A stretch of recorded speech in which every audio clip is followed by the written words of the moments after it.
got all the crap out of our system. Now is the time to really do it. We're doing it for real this time. Yeah, for a really fun episode. We had to we had to start over. Noise. We had to start over. As soon as we started recording, Philly, it's ambulance season. So it's ambulance time. All the local ambulances came out to say hi and mate and make more ambulances. I think that's how it works. Yeah. So it's ambulance mating season. Hi. Hi. Welcome back. I know. Everybody's favorite game show. Hey, let me ask you something. Yes. There definitely is no cash. No prizes. No prizes. But it's a game anyway. Just anyway. Just because right it's ours and we can call it whatever we want. We're calling it a game today. It is a game today. It's Hey, let me ask you something. And today, let's get a little deep. We're going to get deep. We're going to get deep.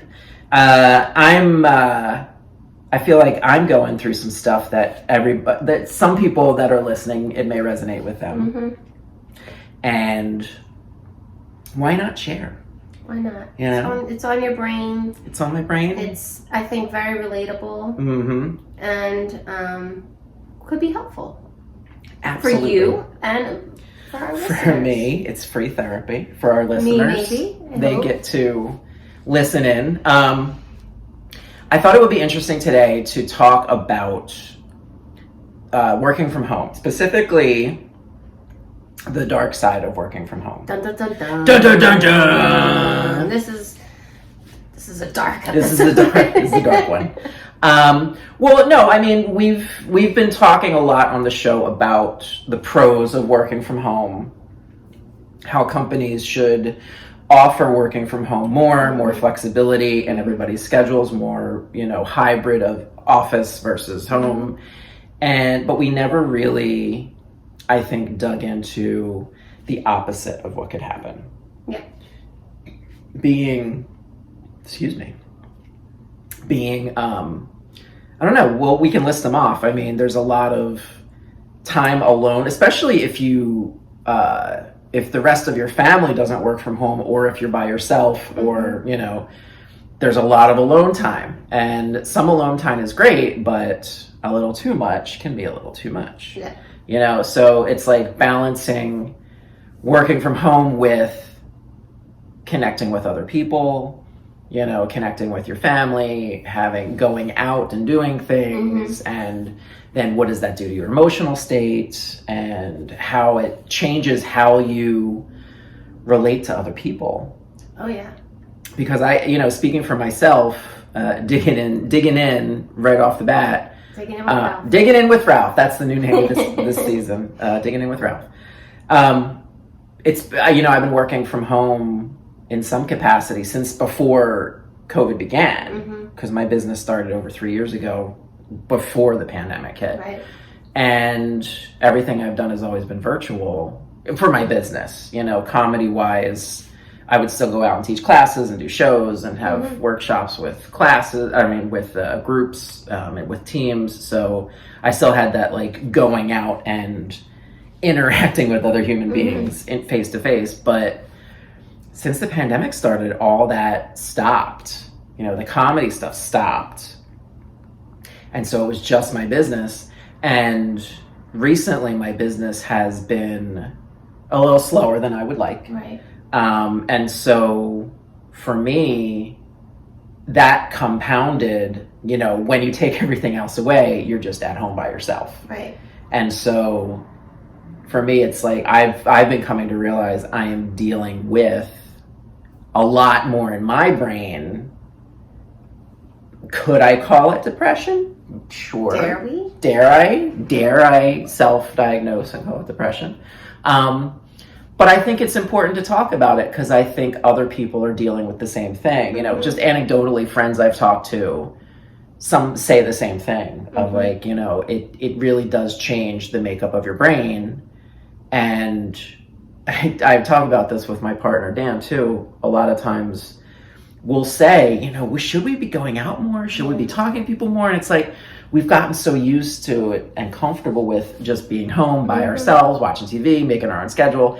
Now that everybody's like, hey, let's all go out and do stuff, we're like, I don't know if I want to. So I think there's a lot to talk to here about the dark side of working from home so much.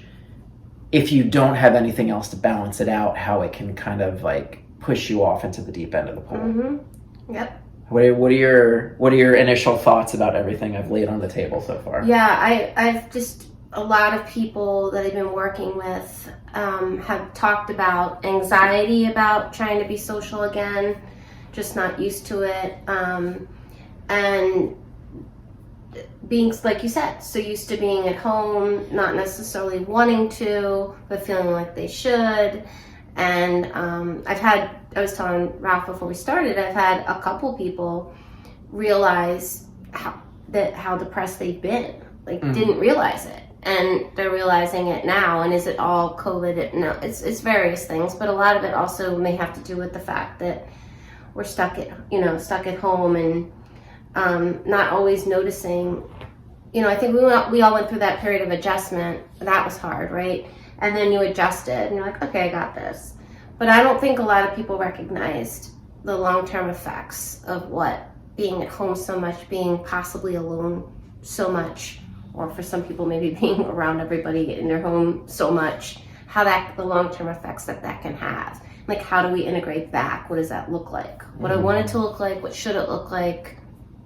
Too much of a good thing. Because I think at the beginning, when we were all forced to be at home, for some, I think it was, and I'm assuming, but I don't think so. I think it was a nice respite from a lot of stuff, and I feel it was a nice change of pace and a nice shifting of gears to like, oh, I get to stay home and make my own schedule and do this and like laundry and talking to friends. Like, it was this new, fun, interesting thing that we've never done before. Because we're America, and in other parts of the world, this is like nothing. Like, oh, you want to work from home? Well, great, go ahead, Take a nap in the middle Take a nap, sure. Siesta, fantastic. Of course, why not? But here, not so much. And so I think it was giving us a taste of what it could be like. And as it wore on, over a year, over 2 years now, we're in year 3, it's too much of a good thing. And I think, yes, we preach finding the balance, what works for you and everything, but I feel like it can be very difficult. I think that's like perfect world, finding the balance that works. And if you can, great, but I think a lot of people are struggling with finding what works. Yeah, and I think that what's been interesting too is that just a few people I've talked to that have gone back into an office that were nervous and or dreading it have turned around and been like, it's great. It's actually great. I enjoy getting up. I enjoy getting dressed. I enjoy being around people all day. They've had, they've been like, oh, maybe this is what I want to do, whether it's a hybrid or full-time back, whatever. But yeah, I think that, I don't know, I think that I lost my train of thought as I do every episode. Losing my train of thought with Kristin Wood. Yes. I swear if this was we recorded at 10 in the morning, I'd be like, all my coffee and be like, oh yeah, I got it. We could drink coffee before we do the episodes. Yeah, we didn't though. That's the point. Yeah. I just think that I can speak for myself in this aspect. I am extremely extroverted and I don't like to be secluded from people. And to be honest with you, COVID scared me most because of that. And I think I've been on, ever since things opened even a little, I follow the rules, but as soon as we were able to do anything, I was out there. I've been doing it, and as you know, I was out and about all last summer. And now I'm feeling like, okay, maybe we can calm down a little bit. Like, what's the balance again? I know summer's coming and probably be out a lot, but I feel like I kind of went on overdrive. I don't think I'm the norm. I don't know if there's other people out there that could relate, but I was the one that would get FOMO in 5 minutes, and all I needed was for one person to ask me to do something, and I was out. I was going. I was doing it. And so, but that doesn't necessarily work either. So I think I may not be the majority, but I feel like it's like, okay, so how do you meet your own needs that you have, whatever they are, in an honest way, and not go too far to the other extreme either. Mm-hmm. What and even what are my needs anyway? Mm-hmm. You know, because right now it's like get up, make sure I shower at some point during the day. Mm-hmm. You know, eat something. I'm joking a little bit. You know, I've made sure I have a routine where, you know, I get up at 7 a.m. every day, take a shower, work out, you know, eat breakfast, do my thing. So I try to shower before you work out. No, after. Okay, sorry, just checking. Sorry. That was just not important. Wake up to clarify, but I can go in certain little steps. I get up, I brush my teeth, I go downstairs, I work out, and then I take a shower, then I eat breakfast, and then I start my work day. Thank you. No, thank you. I'm glad you gave me the opportunity to clarify. I don't want people to think I'm some weirdo who showers before they work out. I know people that do that. Really? And I've done it like once. I had to do it recently. Why? Here, I'll tell you a quick story. You don't have to share if you don't want to. No, I will. So over the weekend, I was away on Saturday night, and I knew they were turning the power off because there was like a million signs about it at like 6 o'clock in the morning on Sunday. But I didn't see the part that I was supposed to go till 2 p.m. I missed that. I thought I was like, oh, 2 hours, I'll be asleep, whatever, it's fine. And so I like came back, not showered from my trip to Jersey, and I was like, oh my God, I now can't get in the shower here either. And no one could get in the shower. So we all ended up going to brunch across the street. And we're all dirty with like baseball hats on and everything. And then like I got lazy and I didn't really shower. And so then Monday morning rolled around and I'm filthy and I'm going to play tennis. And I was like so grossed out with myself that I had to get in the shower before I went to tennis. Because I was like, all right, this is now, I have to shower every day. I'm one of these people. So some people can be like, that's no big deal, right? For me, I feel, so I did. I had to take a quick little rinse-a-roo before I couldn't come near any more people without bathing myself. Yeah, see, that's understandable, but I'm curious if there's people who like make it a point to shower before they work out. I'm sure they have a reason. And then after. If they do. They're out there. I mean, I have to take showers every day because I am a stinky little boy. Like, really, You like Big Ben? Yeah, there's a cloud of debris around me when I go anywhere. No, when I was in college, and I was in the dorms, I used to make my roommate hungry because when I didn't shower for a day, I used to smell like hoagies. Oh, hoagies. Really good Italian hoagie. Well, that's not a terrible thing. But yeah, no, I have to shower every day just for everybody else's sake. Okay, well, I appreciate your shower today. You're very welcome. Close to you. You're very welcome. Otherwise, I've never smelled hoagie on you once. Not even a bad smell at all. And I have very strong sense of smell. Okay, good. So you are in the good. Dan says that too. Dan thinks he's Wolverine. He's like, I can smell anything a mile away. I'm like, no, you can't. You're fine. You're a smoker. Oh, I can smell a lot. Sometimes I don't want to smell. It's way worse than a hoagie. And I think I have an average sense of smell, but sometimes I can smell stuff that he can't. Oh, well then, yeah. I guess we complement each other then. Yeah. I get the smells he doesn't. I catch the smells he doesn't. Anyway, going on a tangent with Ralph and Kristin. Excuse me, I'm very gassy today too. I apologize to everybody listening. Okay. Really letting it all out. Laying it all out on the table today. No, but I think that balances that regimen, that schedule is necessary because I definitely am somebody who can find myself, if I don't have anything to do any given day, I will just lay on the couch and watch Netflix and do nothing. I'll roll over, and if something falls into my mouth, I'll eat it, but it's not like, I make a point to do anything. So for me, I know myself enough that I need to have that regimen. But as the quarantine has worn on, and now that we're coming out of it, I'm struggling with, again, it's like when we went into it, what's the new normal? Like, how do I navigate this working from home and being quarantined from everybody? And I think now coming out the other end of it, I'm the opposite. I'm like, okay, how do I now reintegrate myself into society and not feel guilty or weird or anything about, should I be distancing? Should I be wearing a mask? Should I be doing this? So I think that's what I'm struggling with right now. I also think, I don't know if this is just a theory I have, that for some people there might have been a level of depression that wasn't even recognized because they were just at home doing nothing, because there wasn't a lot to do, or it was too risky to do. And then when like stuff's been lifted and people are going out, those individuals are finding themselves like, I don't want to go out.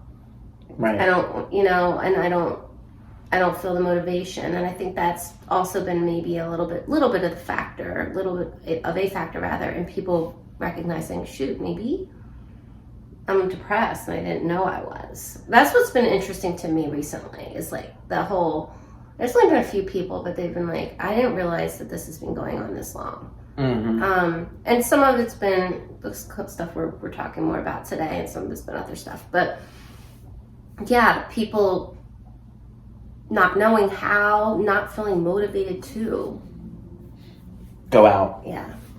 Yeah, I'm in that boat rowing along with everybody else. I am having more opportunities now that the comedy world is starting to pick back up again and open back up. I'm having more opportunities to teach classes and run workshops and work with teams on a regular basis.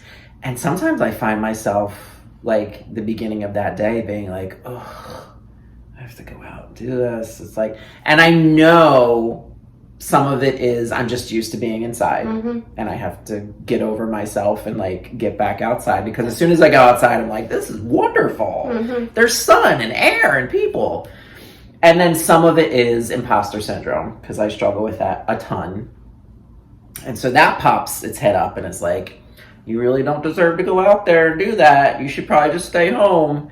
And then some of it is this mild, like low level depression I think a lot of us are struggling with, of like, it's been so long since I've stepped foot outside or like had a quote unquote normal life. So there's a lot of factors, I think, at least in my case, that are playing into me struggling with just getting back into some semblance of like what life was like before. Right. I am optimistic though, because I do know that the weather does make people feel a lot better. Yeah. And be more and feel safer going to do things, because you can do way more outside. For those of you in other states, we are on the very cusp of getting warm. It's not right yet. It's not yet, but it was for a second. We might have another week. I'm thinking another week.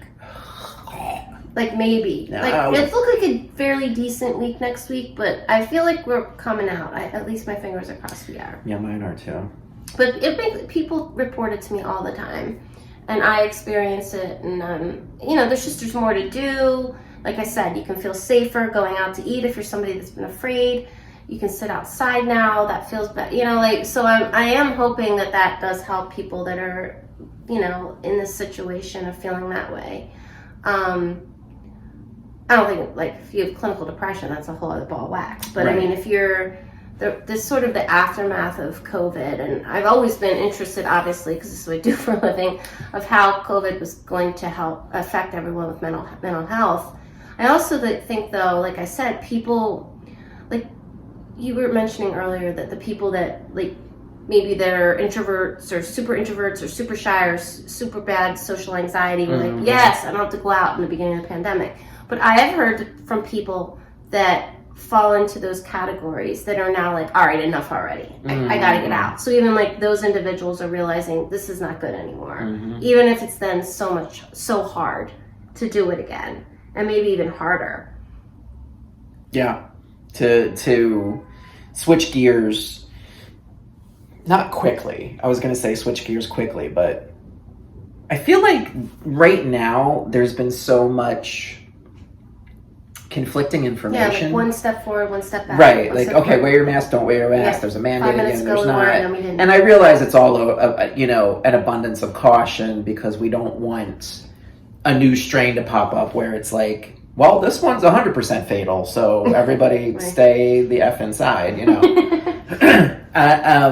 allowed to say F? I can say F. Okay. That's not, yeah. It's just a letter. It's just a letter. Take it what you will. Just kidding, go ahead. Fill in the blank wherever, you want.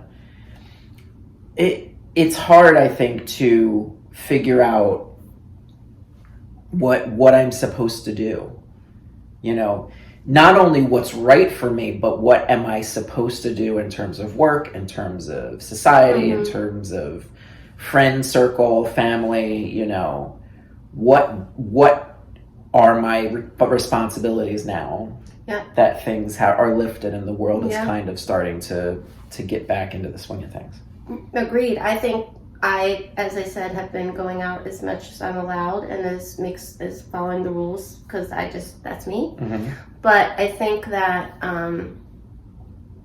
as far as my business is concerned, and my clients, if any of them are listening, know this, I've been asking them, I've been trying to figure that. You and I talked today, and we've talked before about what am I going to do next? Like, what are we doing? Because I don't want to necessarily stay in my place for the rest of my life with my business. I'd like to figure out whatever's going to work best.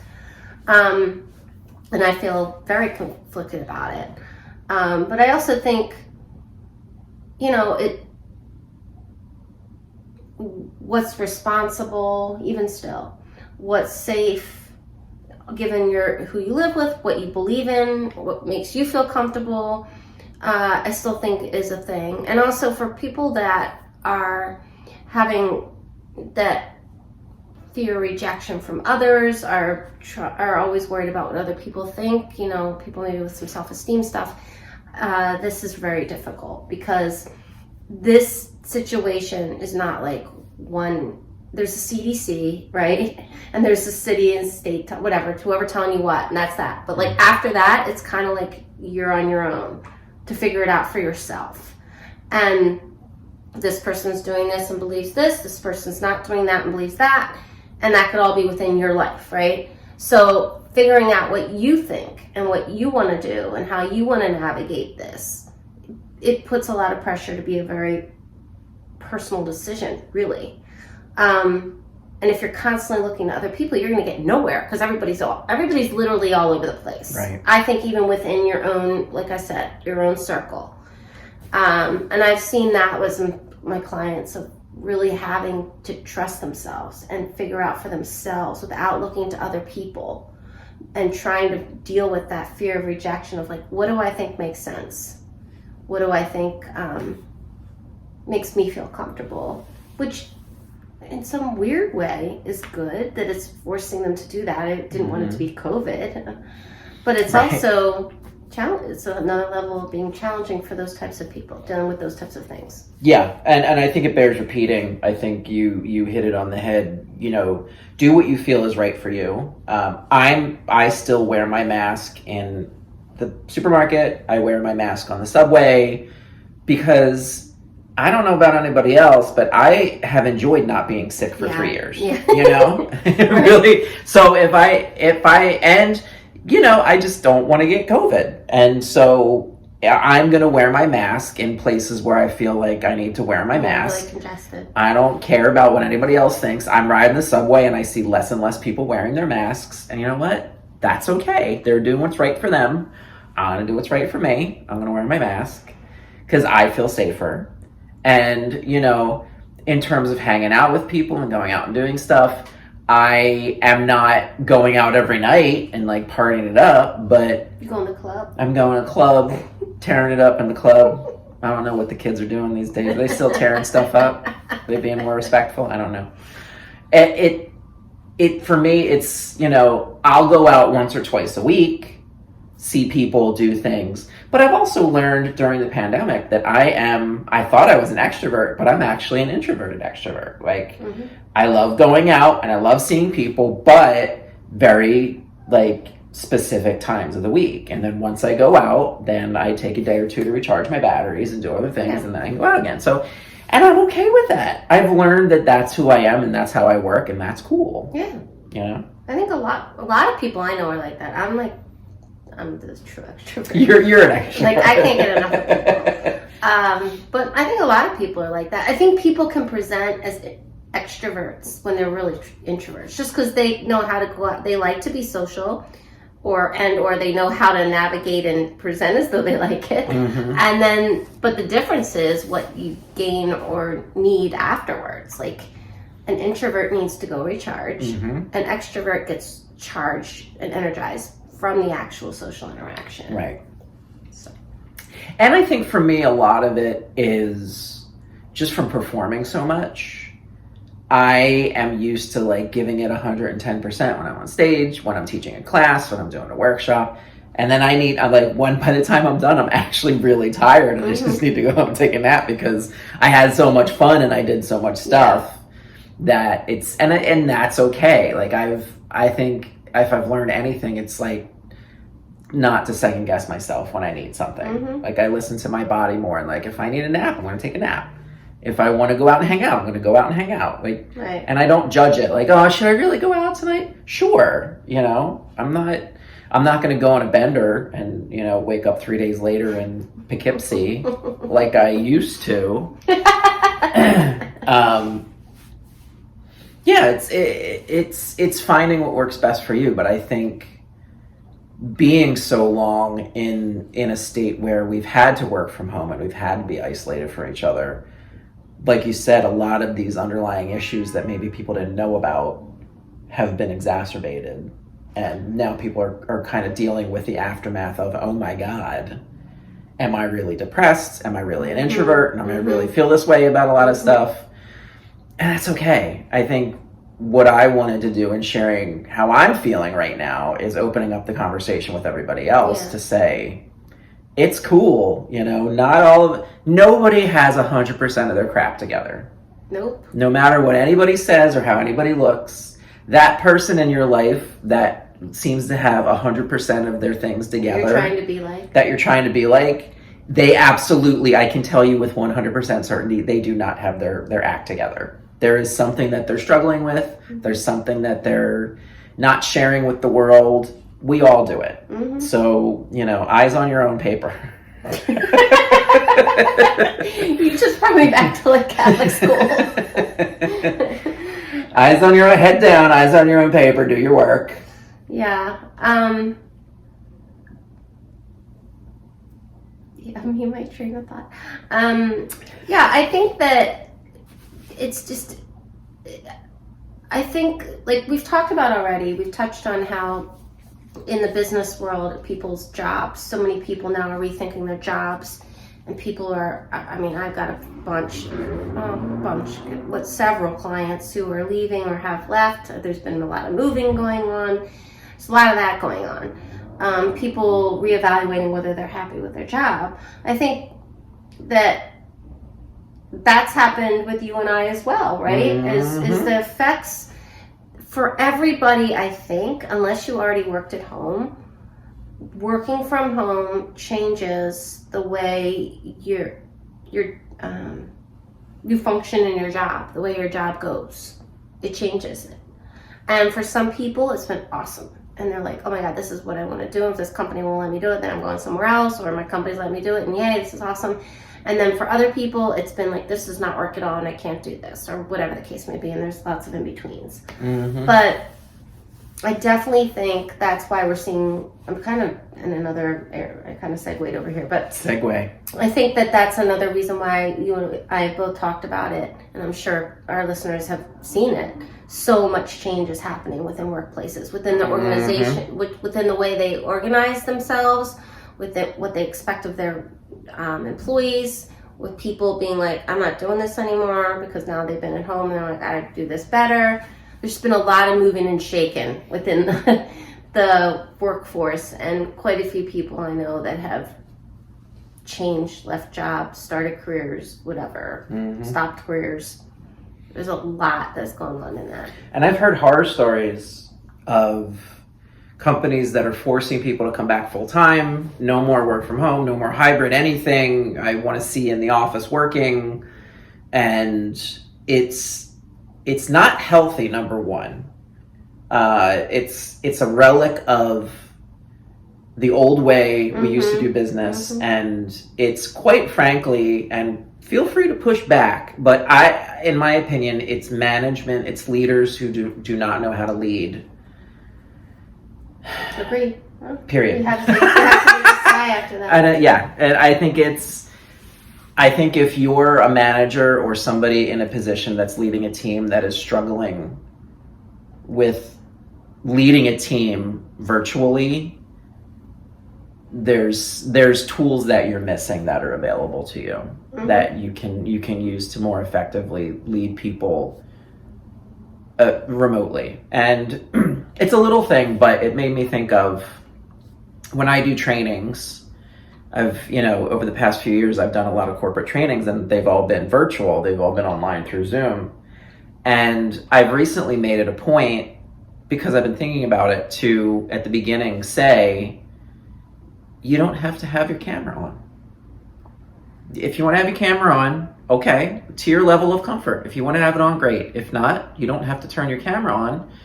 Just be a part of the conversation. I want to hear your voice. I want to hear your opinions. I want to know that, you're getting as much value out of this as you can. I want to know if you have questions or comments or observations about stuff. I don't need to see you. I know you're here. I know you're present. You're listening. And I feel like it's a good thing to do that. And I feel like if you're part of a group where it's like mandatory to turn your camera on and wear a certain thing and look a certain way, again, it's a relic and a throwback to, I need to see you to know that you're working. And I know we've veered off into territory. We really kind of haven't, because, not so much necessarily the Zoom thing, but I think we touched on this in some episode, I remember. But the disregard in those companies that are just like, okay, now this is what we're doing. We're going right back where we were. I think that disregard for this entire experience and how it's affected people goes back to, a different way of the dark. You're like ripping someone out of the potentially good, potentially bad, potentially in between, but different work environment that we were forced to acclimate to, and throwing them back in and expecting people to perform it, and that's disregarding the effects of what it's like to be working from home for 2 years or whatever it's been, and then expecting them to just be planted back in and life goes on.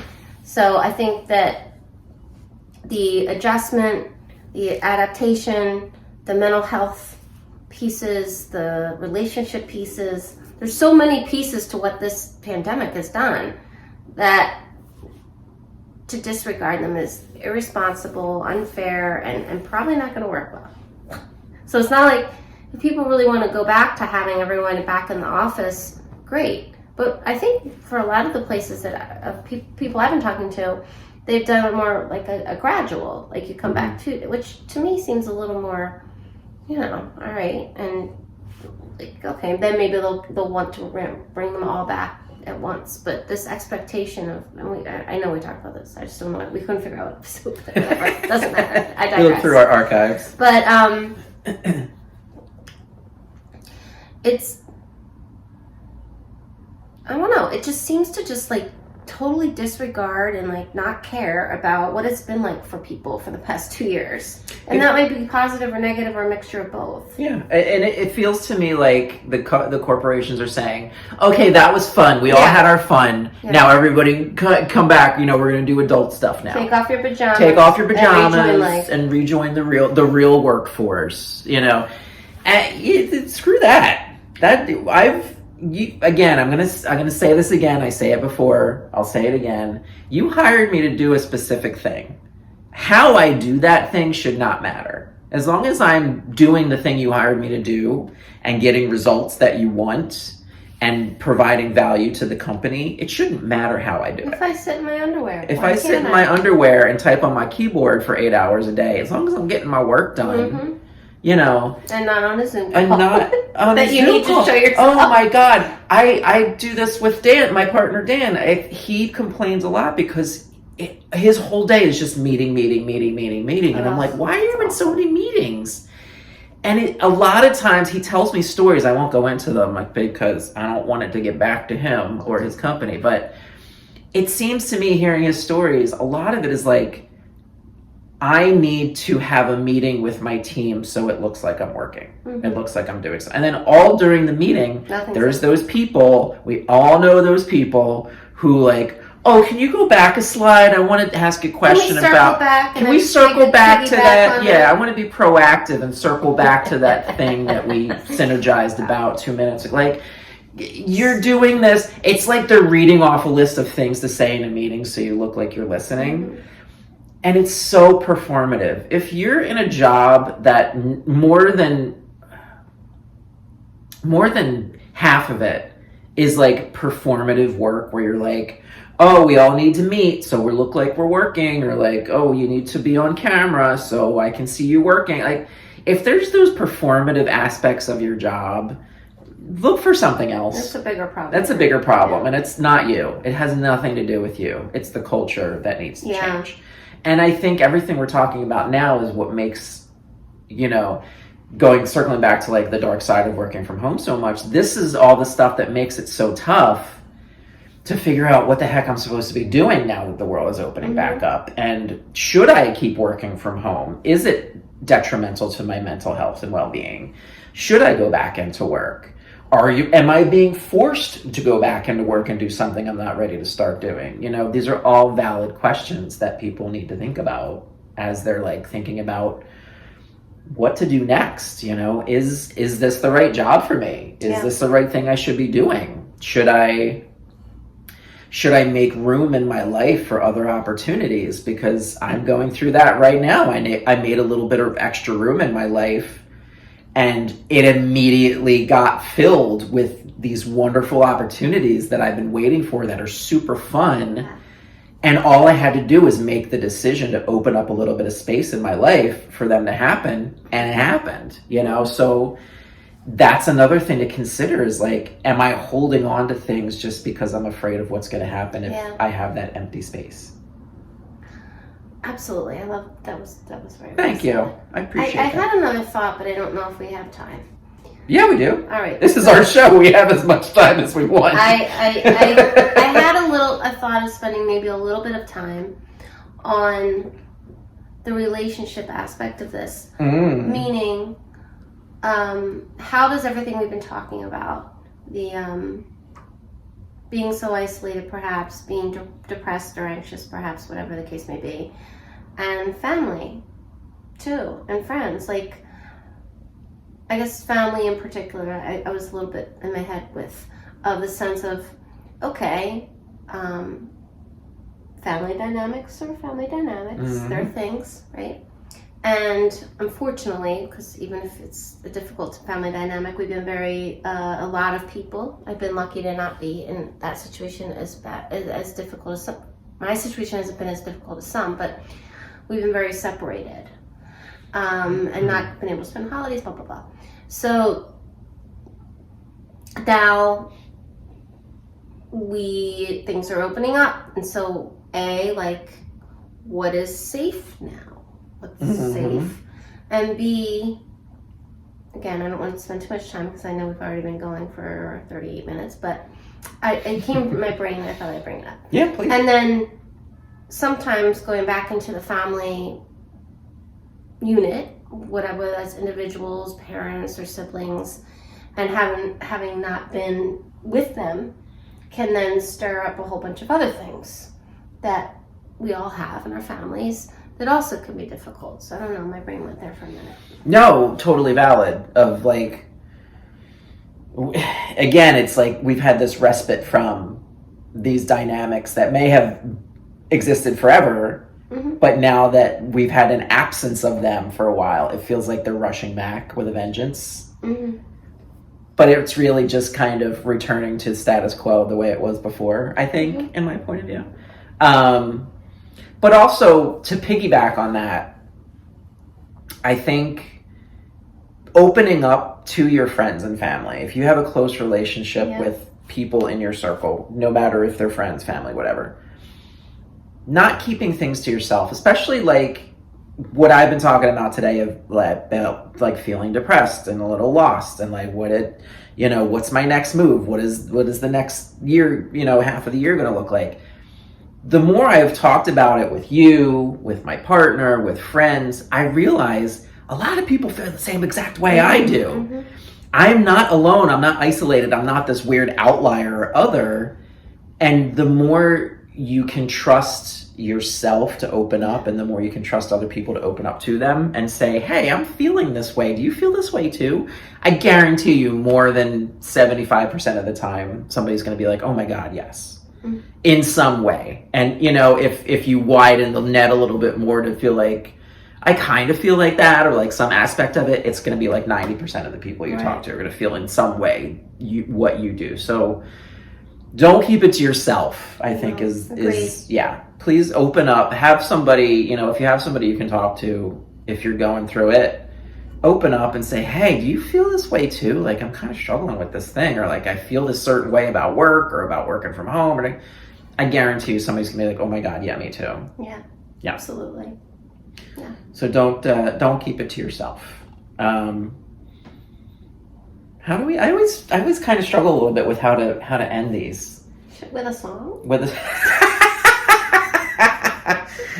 a little rainbow connection for everybody. Oh my God! Every time if that song, if I'm walking or running or exercising and rainbow connection comes on my phone, I have to immediately turn it off because I will bawl like a 5-year-old. I want to lay down on the ground and cry and be in the fetal, no matter like where I'm I happily am. crying. Oh yeah, it's just I actually heard that's not everybody does that. Like, not everybody is capable of getting the feels when you're listening to music. It's a very small percentage of people, actually. Really? Yeah. I should know this. Like, I get chills when I hear a song, or like I get emotional when I hear a song. Crying. Right. Nuts. I heard that is actually not, it's a minority of the people who actually get to feel that. And I feel sad for people who can't feel that. Like, I listen to music all day unless I'm working. TV or music is on. Music taps into like these very primal parts of my brain where it's like, I'm happy that I can like, as soon as Rainbow Connection comes on, I'm like, But like, have you ever met people that I don't really like music? I have met one or two of these people and I'm like, wow. Or people who don't have an inner monologue. What do you mean? Like, there's some people who don't have... It's just noise? No, it's silence. No. That's just not right. Yeah, there's some people that don't have... Seriously, the other side of the pendulum. They don't talk to themselves or, like, have that running monologue of... I couldn't even imagine with the amount of things that go on in here. No. Yeah, no. I almost kind of welcome that. Could I borrow that for an hour? Because if it's not a grocery list, it's something else. Yeah, no. I think the moral of the story for today is too much of a good thing can be bad. Mm-hmm. So if you are struggling with working from home, if you're struggling with being alone, and depression, please reach out. There's trusted professionals like Kristin here who are qualified and certified to help people talk through what they're going through. Open up to friends and family. If you have a good relationship with somebody in your circle that you can talk to, please do that. You're not alone. I guarantee you there is somebody else out there who wants to talk to you, who is feeling the same thing and struggling with the same thing. So people tell me all the time, and I obviously I can't tell anyone any more than that. So they're out there. Yeah. And I mean, I'm a poster child for this. Like, I will keep something inside because I'm like, oh, this is weird. Nobody else feels this way. I feel like I'm not an adult, or like I can't handle myself. And then as soon as I mention it to somebody, they're like, oh my God, you too? Inevitably, without fail, it happens. So please open up to somebody, because I guarantee you somebody else is feeling the same way, and you can talk about it. Here's to the sunny days of COVID and not the dark days. Yes. The sunny days of working from home. Yes. Agreed. Agreed. I was trying to think of some dad jokes, but I can't think of any right now. That's okay. You could just laugh. Like, you could just do a great laugh like that, and then it's just that wheezy laugh that I always have. I know. Last time you scared yourself. I did. I scared myself. What the hell was that? That is not that was amazing. Great. I'm not a smoker. I do not smoke. I used to. I don't anymore. All right. That's it. Signing off. Tell us what you think. Hey, let me ask you something at Gmail. Yes. We would love to hear from you. Yes. All our information is in the show notes. Take a look at that. Please share this episode and many others with your friends. We want everybody to talk more. That's the whole point of the show, is to inspire more people to ask more questions and have more interesting conversations. So please do more of that. We love you, and we'll see you next time. Bye. Bye.